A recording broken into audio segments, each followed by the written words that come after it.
नमस्कार प्रेक्षकांनो.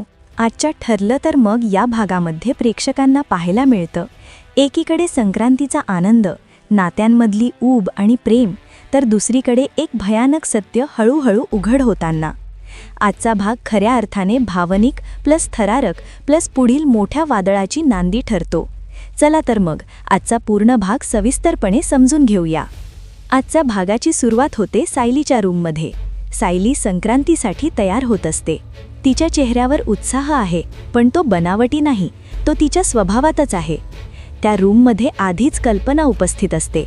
आई म्हणून कल्पना सायलीला दागिने घालून सणासाठी सजवत असते. तेवढ्यात भूमी आणि सखी रूममध्ये येतात. भूमी हसत म्हणते, काकू, आम्ही दोघी मिळून नटवतो तिला. हा एक छोटासा संवाद असला तरी यातून एक गोष्ट स्पष्ट होते. सायली ही फक्त सून नाही, तर सगळ्यांची लाडकी आहे. यावर सुमन म्हणते, हे तर छानच आहे. ठीक आहे, तुम्हीच नटवा तिला. भूमी सायलीला दागिने घालताना म्हणते, हे दागिने किती नाजूक आणि सुंदर आहेत. मीराच्या हातात खरी कला आहे. हा संवाद खूप महत्त्वाचा आहे, कारण इथे फक्त दागिन्यांचं कौतुक नाही, तर एका स्त्रीच्या कलेचा सन्मान आहे. सखी लगेच पुढे म्हणते, हे दागिने घातल्यानंतर सायली आणखीनच सुंदर दिसेल. सगळ्या जणी मिळून सायलीला दागिने घालतात. दागिने घातल्यानंतर सायली खरोखरच खूप सुंदर दिसते. त्या क्षणी सगळ्या म्हणतात, सायली किती सुंदर दिसते आहे. आणि लगेच गमतीचा टोमणा, म्हणूनच अर्जुन भाऊजींची नजर हटत नाहीये ना.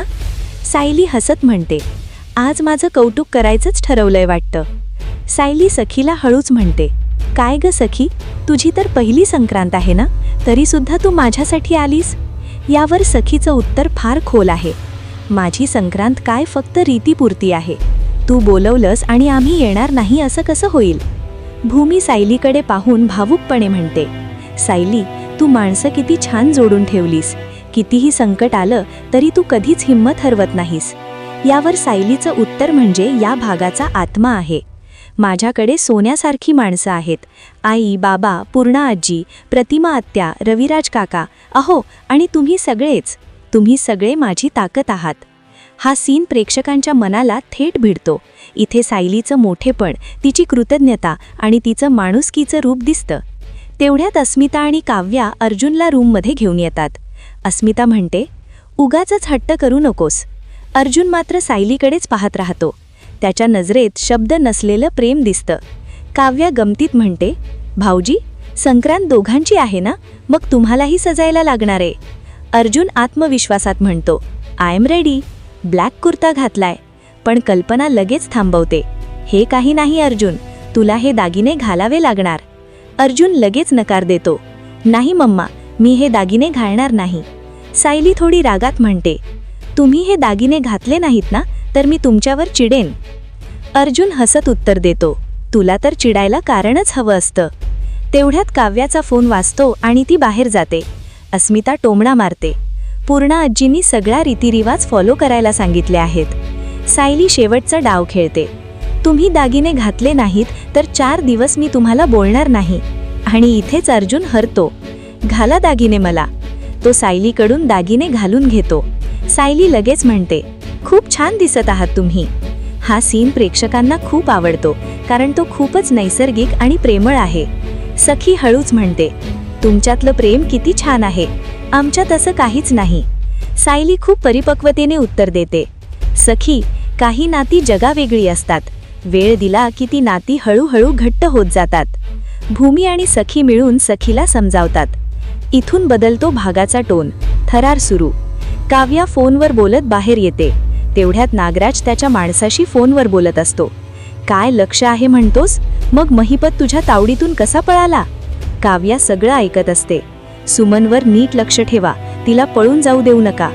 पलीकडून आवाज येतो, मागच्या वेळी तुम्ही सांगितलं नव्हतं की महिपत साहेब आत आहेत. नागराज म्हणतो, त्यांनी काय फरक पडला असता.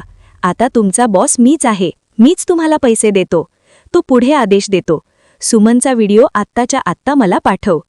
काव्या मनात म्हणते, हे नागराज काका कोणाशी बोलत आहेत?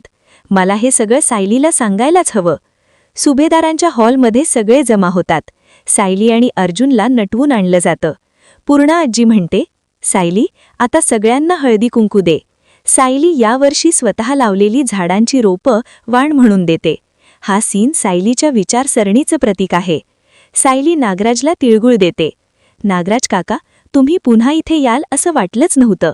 नागराज भावूक बनतो. घरी बसलो की सुमनची आठवण येते. सायली ठामपणे म्हणते, ज्यांनी सुमनला लपवून ठेवलं आहे त्यांना शिक्षा मिळणारच. नागराज म्हणतो, आपण म्हण सायली, मीही सुमनला शोधतोय. इथे प्रेक्षकांना खात्री होते, हा माणूस खोटं बोलतोय. साक्षी घामाघूम होऊन घरी येते. सचिन तिला पाणी देतो. मला सांग साक्षी, तू नेमकी कोणत्या प्रॉब्लेममध्ये अडकली आहेस? माझ्यावर विश्वास नाहीये का? नागराज व्हिडिओ पाहत असतो. भूमी तो व्हिडिओ पाहते आणि तिच्या लक्षात येतं, सुमनला किडनॅप करण्यात आला आहे. भूमी हादरते. ती सखी आणि काव्याला बोलवते आणि तिघी थेट सायली आणि अर्जुनकडे जातात. असेच फुल एपिसोड पाहण्यासाठी आमच्या चॅनलला लाईक आणि सबस्क्राईब करा. धन्यवाद.